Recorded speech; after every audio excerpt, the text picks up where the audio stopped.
السلام علیکم ورحمۃ اللہ وبرکاتہ۔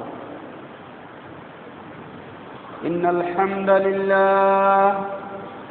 نحمده ونستعینه ونستغفره ونؤمن به ونتوکل علیہ ونعوذ باللہ من شرور انفسنا ومن سیئات اعمالنا من يهده الله فلا مضل له ومن يضلل فلا هادي له واشهد ان لا اله الا الله وحده لا شريك له واشهد ان محمدا عبده ورسوله اما بعد فأعوذ بالله السميع العليم من الشيطان الرجيم بسم الله الرحمن الرحيم يا أيها الذين آمنوا اتقوا الله حق تقاته ولا تموتن إلا وأنتم مسلمون يا أيها الناس اتقوا ربكم الذي خلقكم من نفس واحدة وخلق منها زوجها وبث منهما رجالا كثيرا ونساء واتقوا الله الذي تساءلون به والأرحام إن الله كان عليكم رقيبا يا أيها الذين آمنوا اتقوا الله وقولوا قولا سديدا يصلح لكم أعمالكم ويغفر لكم ذنوبكم ومن يطع الله ورسوله فقد فاز فوزا عظيما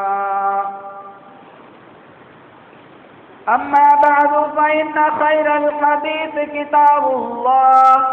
وخير الهدي هدي محمد صلى الله عليه وسلم وشر الأمور محدثاتها وكل محدثة بدعة وكل بدعة ضلالة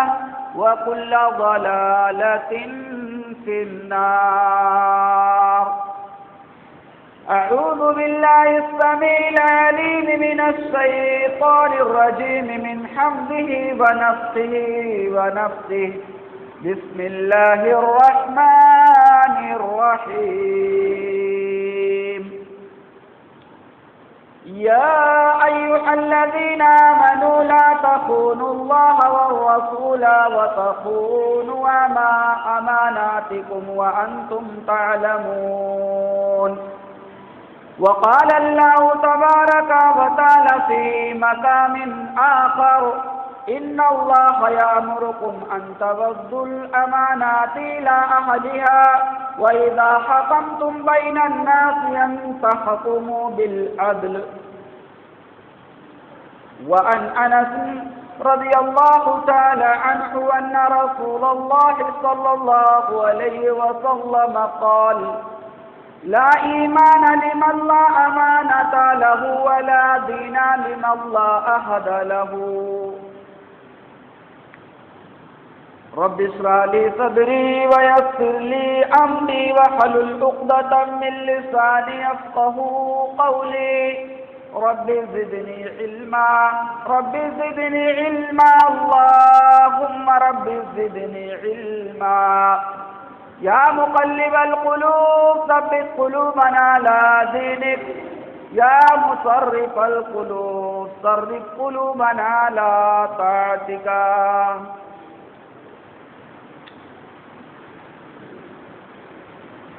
وہ معزز زمانے میں مسلمان ہو کر وہ معزز زمانے میں مسلمان ہو کر اور ہم خوار ہوئے تاریخ قرآن ہو کر۔ محترم حاضرین جمعہ، عزیز ساتھیوں،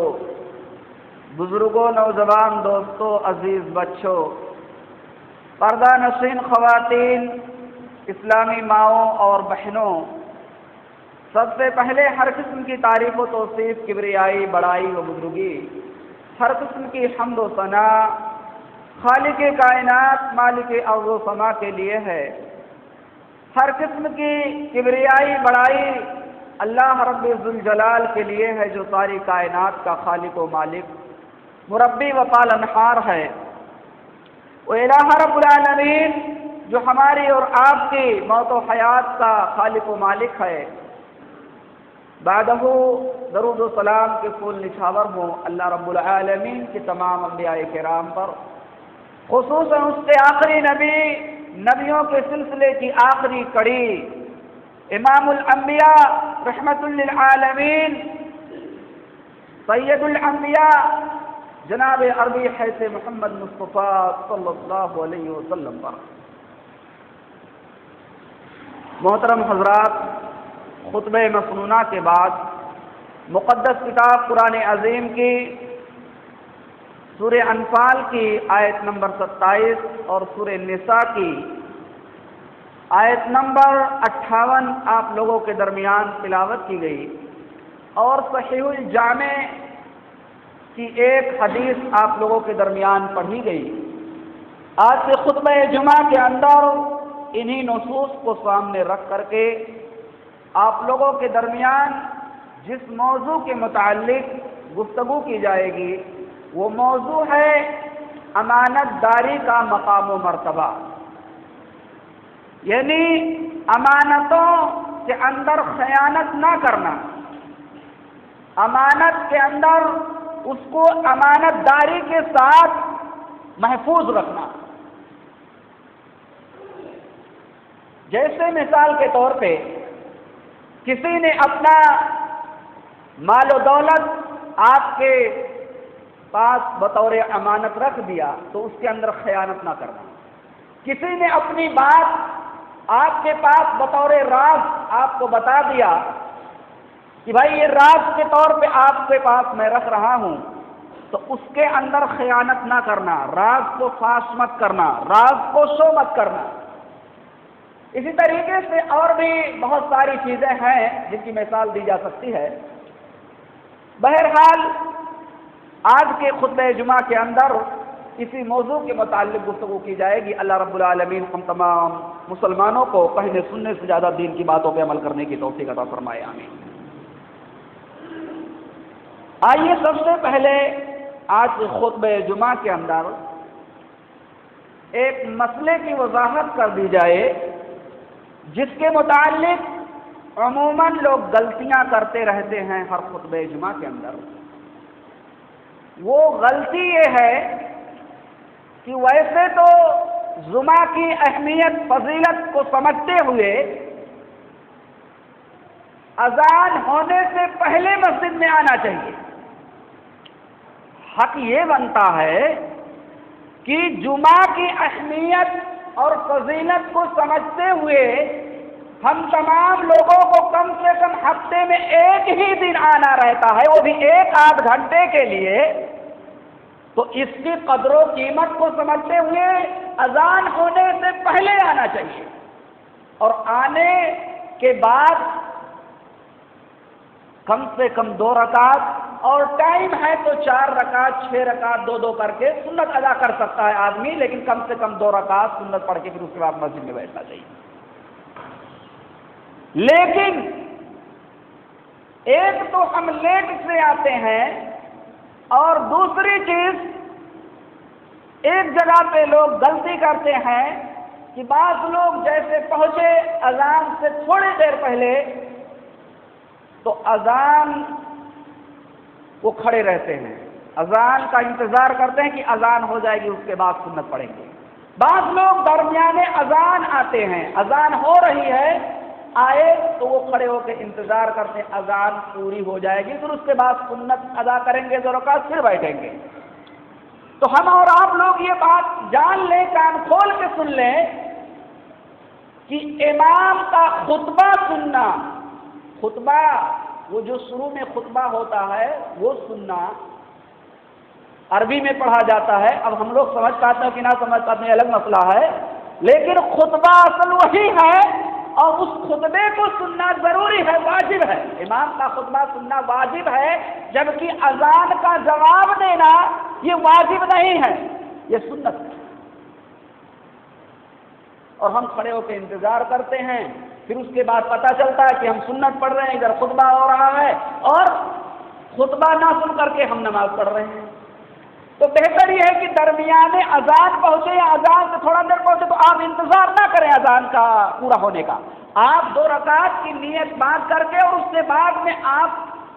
ہلکی رکعت، اس لیے اللہ کے نبی کا درمیان میں خطبہ جو آئے وہ لمبی چوڑی قرات نہ کرے، ہلکی 2 رکعت پڑھ کے اور بیٹھ جائے اور خطبہ سننا شروع کر دے۔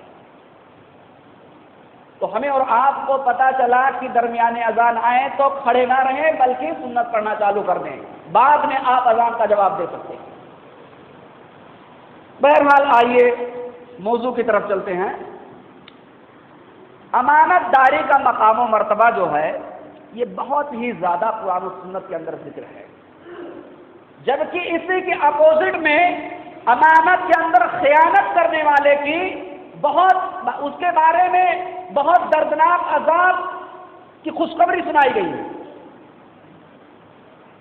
لیکن آج دیکھیے اس دنیا کے اندر یا تو کہہ لیجئے کہ ہماری ایمان کی کمزوری، اپنے ایمان کی کمزوری کہہ لیجئے، یا ایمان کا مکمل نہ ہونا کہہ لیجئے، یا صحیح معنی سے اسلام کی حقانیت کو نہ سمجھ پانا کہہ لیجئے، آج بہت سارے لوگ ہیں جو امانتوں کے اندر خیانت کرتے ہیں۔ اب وہ امانت کا خیانت کرنا کئی طریقے سے ہو سکتا ہے، جو آیت آپ لوگوں کے درمیان پڑھی گئی سورہ انفال آیت نمبر 27، اس کے اندر اللہ رب العالمین ارشاد فرماتے ہیں یا ایھا الذین آمنوا لا تخونوا اللہ والرسول، اے وہ لوگوں جو ایمان لے کر کے آئے ہو اللہ اور اس کے رسول کے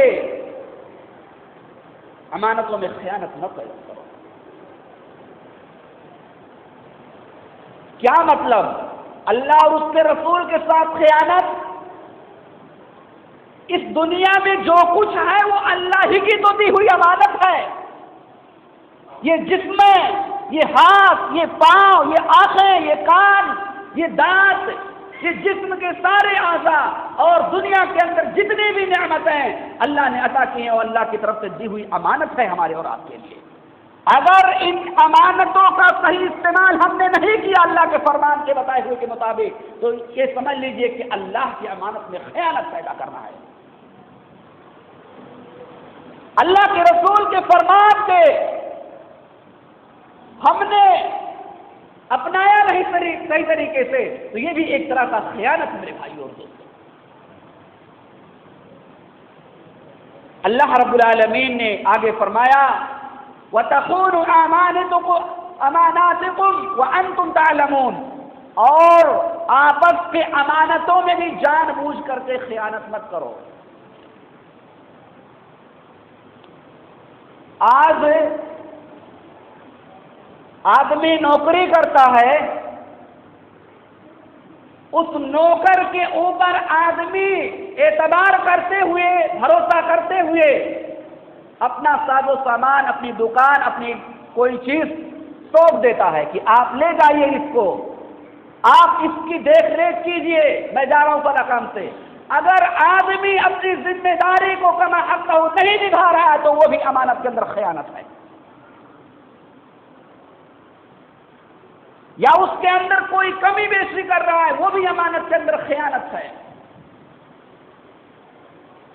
اسی طریقے سے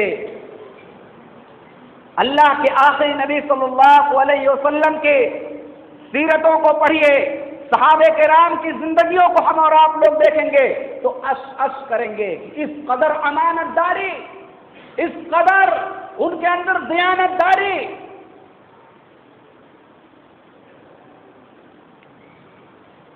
آپ لوگوں کو ایک بہت ہی مشہور شخصیت حضرت محدث کبیر حضرت عبداللہ بن مبارک رضی اللہ تعالی عنہ کا ایک واقعہ آپ لوگوں کے درمیان بطور نصیحت امانت داری کے تحت آپ لوگوں کے سامنے ذکر کرتا ہوں۔ محدث تھے حضرت عبداللہ بن مبارک، یہ محدث تھے، اپنے دور کے بہت بڑے محدث تھے، لیکن محدث امام فقیہ، اللہ دین کی سمجھ، دین کی فقہ کن کو عطا کرتا ہے؟ ایسے ایرو غیرو اٹر خیرون نٹر خیروں کو نہیں عطا کرتا ہے۔ آج لوگ روزی روٹی کے مسائل میں بھی دھیان نہیں دیتے ہیں۔ اگر امانت کے اندر خیانت کر کے آپ نے نہ کر کے اپنے گھر کے لوگوں کو کھلایا،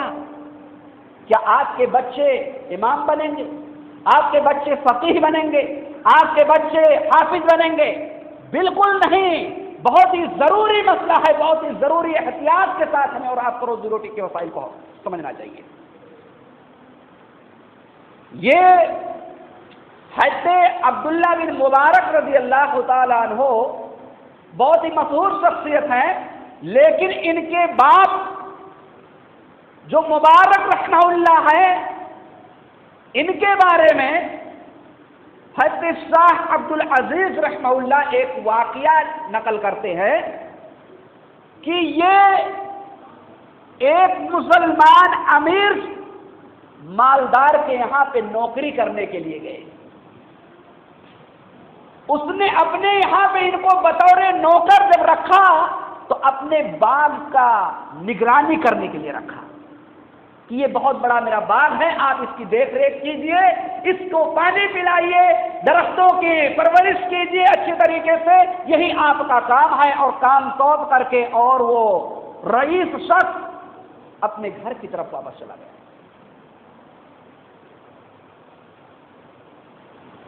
کچھ سالوں کے بعد جب وہ واپس آیا، جب درخت بڑے ہو گئے، پھلوں سے لدے ہوئے تھے، تو وہ شخص آیا اپنے کچھ ساتھیوں کے ساتھ اور کہا کہ اے مبارک رحمہ اللہ، آپ ہمارے لیے، ہمارے ساتھیوں کے لیے میٹھے درخت سے میٹھے آم توڑ کر کے لے کر کے آئیے۔ وہ گئے، ٹوکری اٹھا کر کے اور ادھر سے ادھر سے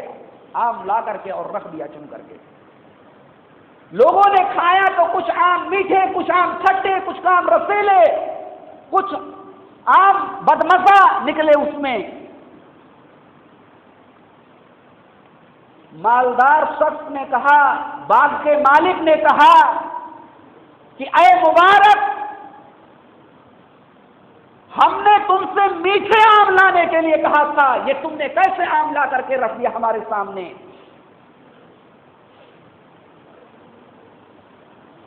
حضرت مبارک کہتے ہیں کہ اے باغ کے مالک، مجھے کیا پتا تیرے باغ کے کس درخت کے پھل میٹھے ہیں، کس درخت کے پھل کھٹے ہیں، کس درخت کے پھل کسیلے اور بدمزہ ہیں۔ اس نے کہا کہ اے مبارک، کیا تم نے چکھا نہیں؟ کیا تم نے ہمارے باغ کے پھلوں کو کھایا نہیں؟ تجھے پتا نہیں ہے؟ ان کا جواب سنیے حضرت مبارک کے، اور آج ہمیں بھی ایسے ہی مسلمان اور ایسے ہی اپنے ایمان کو مضبوط کرنے کی ضرورت ہے اور بننے کی ضرورت ہے۔ انہوں نے کہا کہ اے باغ کے مالک، تو نے کب ہمیں باغ کے درخت کے پھلوں کو کھانے کی کب اجازت دی تھی؟ تو نے تو ہمیں درختوں کی دیکھ ریکھ کرنے کی ذمہ داری دی تھی، ان کو پانی پلانے کی ذمہ داری دی تھی، ان کو صحیح طریقے سے دیکھ ریکھ کی ذمہ داری دی تھی۔ تو نے ہمیں کہاں اجازت دی تھی کہ میں اس کے پھل کو کھاؤں؟ ہمیں کیا پتا؟ آج تک واللہ میں نے کسی تیرے درخت کے پھل کو چکھا بھی نہیں ہے، اپنی زبان پہ بھی نہیں لگایا ہے۔ یہ تھی امانت داری پہلے کے مسلمانوں کے درمیان۔ میرے بھائی اور دوستو، آج کے مسلمان دیکھ لیجئے، کسی کو باغ کی رکھوالی دیکھ کر کے پتا چلے گا جب باغ سے پھل لانے کا سیزن آئے گا تو بغیر باغ کے مالک کی اجازت کے بنا آدمی کے گھروں میں ٹوکریاں بھر بھر کے پھل رکھے ہوئے ہوں گے۔ یہ کیا ہے؟ ایمان کی کمزوری، لیکن ان کے ایمان کی مضبوطی دیکھیے۔ انہوں نے کہا کہ واللہ میں نے ایک پھل بھی نہیں چکھا ہے۔ یہ تھی امانت داری میرے بھائی اور دوستو۔ آج ہمیں بھی ایسے مسلمان بننے کی ضرورت ہے، ایسے اپنے ایمان کو مضبوط کرنے کی ضرورت ہے، ایسی امانت داری اور دیانت داری کے ساتھ اپنے سے اوپر اپنے پیٹ کے یہاں، اپنے مالک کے یہاں اگر اس سے نیچے ہیں تو کام کرنے کی ضرورت ہے ہمیں اور آپ کو۔ اس کا نتیجہ دیکھیے، امانت داری کا فائدہ دیکھیے۔ رئیس شخص نے جب دیکھا کہ اس قدر امانت دار شخص، تو فوراً اپنے گھر پہ گیا اور جا کر کے اپنے بیوی سے مشورہ کیا کہ اپنے ادھر جو بچی ہے، نوجوان ہے، اس کا رشتے کے لیے میں اپنے داماد منتخب کر کے آیا، اور ایسا داماد، نیک داماد منتخب کر کے آیا ہوں کہ ڈھونڈنے پہ بھی جلدی نہیں ملے گا۔ بیوی بھی راضی، بہرحال اپنی بیٹی کی شادی ان کے نام پہ ان کے ساتھ کر دیا۔ کو بیٹی کے علاوہ کوئی اولاد بھی نہیں تھا۔ کل جو نوکر تھے مبارک آج اس باغ کے مالک بھی بن گئے، باغ بھی دے دیا، بیٹی کی شادی بھی کر دیا، اور اسی بیٹی کے ذریعہ سے اور مبارک کے ذریعہ سے جو اولاد ہوئے عبداللہ، وہ آگے چل کر کے محدث کبیر بنے۔ تو جب والدین کے درمیان امانت داری ہوگی، دیانت داری ہوگی اور ایمان ان کا مضبوط ہوگا، مسلمان کا شان ان کے اندر زندہ ہوگا، نیک اور اچھی نیت ہوگی ان کی، اچھے طریقے سے روزی روٹی حاصل کر کے اپنی پرورش کریں گے، اپنے بچوں کی پرورش کریں گے، تو وہ بچے آگے چل کر کے دین کا کام سنبھالیں گے، دین کے لیے تیار ہوں گے، عالم بنیں گے، فاضل بنیں گے، قاری بنیں گے، حافظ بنیں گے۔ لیکن جب سود خوری کر کے، بیاج پہ کاروبار کر کے اور حرام دھندے کر کے بچوں کی پرورش کرو گے تو امید ہے، چھوڑ دو کہ میرے بچے آگے چل کر کے کوئی نیک کام کریں گے، ان سے امیدیں بھی نہیں کی جا سکتی ہیں، کیونکہ امانت داری کے بارے میں اللہ کے آخری نبی صلی اللہ علیہ وسلم کی حدیث ہے۔ علامہ البانی رحمۃ اللہ علیہ اس حدیث کو اپنے صحیح الجامع کے اندر ذکر کرتے ہیں۔ راوی حدیث انس بن مالک رضی اللہ تعالیٰ عنہ بیان فرماتے کہ اللہ کے آخری نبی صلی اللہ علیہ وسلم نے بیان فرمایا کہ لا ایمان لمن لا امانۃ لہ، جس کے اندر امانت داری اور دیانت داری نہیں ہے اس کا ایمان مکمل نہیں ہے، اس کا ایمان مکمل نہیں ہے۔ اور آگے فرمایا ولا دین لمن لا عہد لہ، جو اپنے عہد کی پاسداری نہیں کرتا ہے، جس کے بارے میں پچھلے خطبہ جمعہ میں بیان کیا گیا تھا کہ عہد خلافی نہ کرنا، عہد کو پورا کرنا، یہ بھی بہت بڑی ذمہ داری ہے مسلمان کی۔ تو جو اپنے عہد کو پورا نہیں کرتا ہے اس کے لیے کوئی دین بھی نہیں ہے، یعنی دین سے خارج ہو گیا وہ سب۔ تو امانت داری بہت بڑی چیز ہے میرے بھائی اور دوستو۔ خصوصی طور پہ اگر ہم کسی کے راز کو کوئی شخص آپ کو بتاتا، وہ بھی بطور امانت محفوظ رکھنا چاہیے، اس کے اندر خیانت نہیں کرنا چاہیے۔ اور یہ چیز ماں اور بہنوں کو ضرور نصیحت کرتا ہوں کہ اگر کوئی شخص آپ کو اپنی بات بطور راز بیان فرماتا ہے تو اس کو پھیلائے نہیں، اس کو راز کے درمیان محفوظ رکھے بطور امانت۔ امانتوں میں خیانت کرنے والے کے بارے میں صحیح بخاری کی حدیث ہے، ایک اللہ کے آخری نبی صلی اللہ علیہ وسلم کے ایک غلام، ایک خادم، ایک نوکر جنگ میں گیا، غزوہ خیبر میں، اور عمومی طور پہ یہ بات جان لیجئے کہ جب مسلمانوں کی فتح ہوتی تھی تو اللہ کے آخری نبی صلی اللہ علیہ وسلم فتح ہونے کے بعد تمام مال کو اکٹھا کرتے تھے اور حضرت بلال کو کہتے تھے کہ اے بلال ندا لگاؤ 3 مرتبہ کہ جس کے پاس بھی مال غنیمت کا کوئی بھی سامان ہو وہ لا کر کے جمع کر دے۔ جب سارے لوگ مال غنیمت جمع کر دیتے تھے تو اس کا خمس حصہ، 5واں حصہ آپ وسلم نکال کر کے، کیونکہ 5واں حصے کے بارے میں کہ مال غنیمت اللہ اور اس کے رسول کے لیے ہے، اور اس کے بعد باقی کا حصہ تمام کے درمیان تقسیم کیا جائے گا۔ تو باقی مال آپ تمام لوگوں کے درمیان تقسیم کر دیتے تھے مال غنیمت کو۔ ہوا کیا کہ ایک شخص جو ایک چادر چرا لیا تھا، ایک چادر چوری کر لی تھی. کیا؟ ایک چادر چوری کر لی تھی. وہ شخص دوسرے غزوے میں، دوسرے جنگ میں لڑتے لڑتے تیر لگی اور شہید ہو گیا. تمام صحابہ نے کہا کہ اے میرے بھائی شہادت مبارک ہو. اللہ کے آقی نبی صلی اللہ علیہ وسلم نے فرمایا کہ خاموش رہو، تمہیں کیا معلوم یہ شخص جس چادر کو غزوہ خیبر کے موقع پہ چرایا تھا، آج اسی چوری کی وجہ سے وہ چادر اس کے اوپر جہنم کا آگ برسا رہی ہے، جہنم کا آگ برسا رہی ہے، اور تم لوگ مبارکبادی پیش کر رہے ہیں. ایک چادر چوری کرنے کی وجہ سے شہادت کی موت بھی نصیب ہوتی ہے، لیکن جہنم کے آگ برس رہے ہیں. آج کتنے سارے چیزوں کو لوگ چوریاں کر لیتے ہیں، دوسرے کے سامان کو ہڑپ کر کے رکھ لیتے، چرا کر کے رکھ لیتے ہیں، اور اپنی آخرت کے بارے میں نہیں سوچتے. تو یہ امانت داری کہ امانت کے اندر خیانت چونکہ اس نے کیا تھا چادر چرا کر کے، اس لیے جہنم کی آگ اس کے اوپر مرنے کے بعد برس رہے تھے. ایک اور دوسری جگہ پہ ایک شخص نے صرف اسی مال غنیمت سے ایک بال کا لگام چرا لیا تھا، اور بعد میں لے کر کے آیا اللہ کے رسول یہ چیز میرے پاس رکھی ہوئی ہے. اللہ کے نبی نے فرمایا کہ جب بلال نے تم کو ندا لگائی تھی 3 مرتبہ، کیا تم نے نہیں سنا تھا؟ انہوں نے کوئی عذر بیان کیا، لیکن عذر قابل قبول نہیں تھا. ایسا عذر نہیں تھا کہ جو انہوں نے کہا سنا،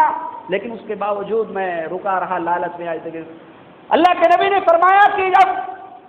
مال غنیمت تقسیم ہو چکے، اب تو لے کر کے آیا، اب میں اس کو کس کو دوں گا، لہٰذا تو لے جا رکھ لے، اور کل قیامت کے دن یہی چیز تو لے کر کے آئے گا، اور جو لوگوں کے حصوں کو چرا کر کے تو رکھ لیا تھا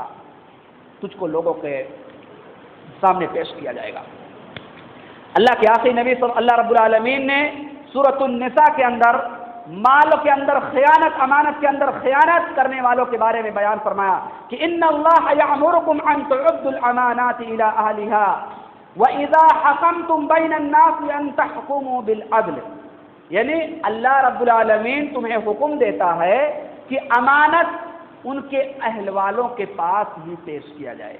وَإِذَا حَكَمْتُمْ بَيْنَ النَّاسِ، اور جب تم لوگوں کے درمیان حاکم بنا دیے جاؤ تو أَن تَحْكَمُوا بِالْعَدْلِ، تو عدل و انصاف کے ساتھ فیصلہ کرو. آج لوگ عہدہ اور اسی طریقے سے کوئی چیز کسی کو بھی سونپ دیتے ہیں، کسی کو بھی سونپ دیتے ہیں جو اس کا اہل بھی نہیں ہوتا، اس کا لائق بھی نہیں ہوتا ہے. جب اس کے لائق نہیں ہے تو اس کے دائرے کس طریقے سے نبھائے گا میرے بھائی اور دوستوں. اس لیے یہ چیز عہدے داری بھی ایک طرح کی امانت ہے، اور اس کی ذمہ داری لینے کے بعد اس کو کما حق ہونا نبھانا یہ بھی خیانت ہے امانت کے اندر. اللہ رب العالمین نے فرمایا کہ امانتیں ان کے اہل کے جو اس کے لائق ہیں انہی کے سامنے رکھا جائے. اور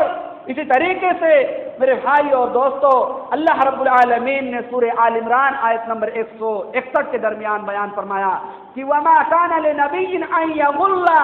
وَمَن يَغْلُلْ يَأْتِ بِمَا غَلَّ يَوْمَ الْقِيَامَةِ. کوئی نبی خیانت نہیں کرتا ہے. جو امانتیں اللہ کی طرف سے انہیں پیش کی جاتی ہیں بطور وعدے، ان کو کما حق ہو وہ نبی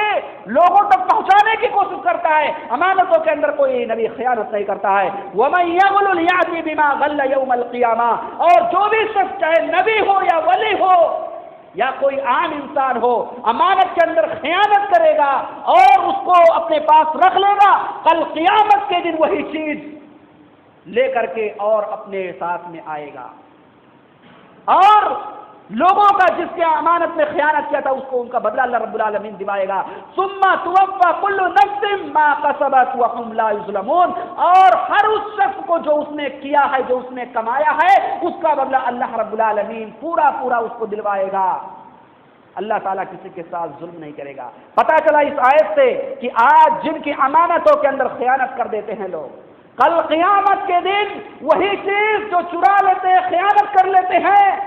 اور امانت داری کے ساتھ اس کا حق نہیں ادا کرتے ہیں اس کو لے کر کے آئیں گے، اور جس کے ساتھ بھی انہوں نے خیانت کیا اللہ رب العالمین ان کی نیکیاں ان کو دے کر کے اور اس کا بدلہ پورا کرے گا۔ لہذا آج کے اس خطبے سے ہمیں اور آپ کو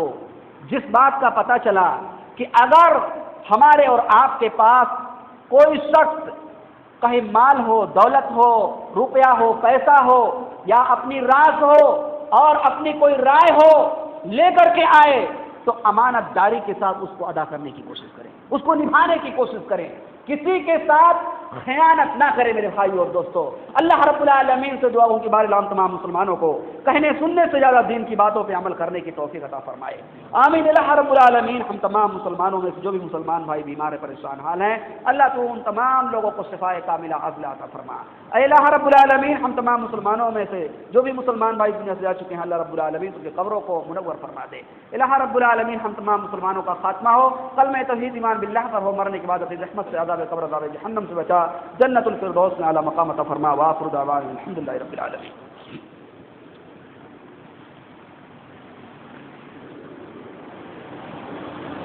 إن الحمد لله نحمده ونستعينه ونستغفره ونعوذ بالله من شرور أنفسنا ومن سيئات أعمالنا،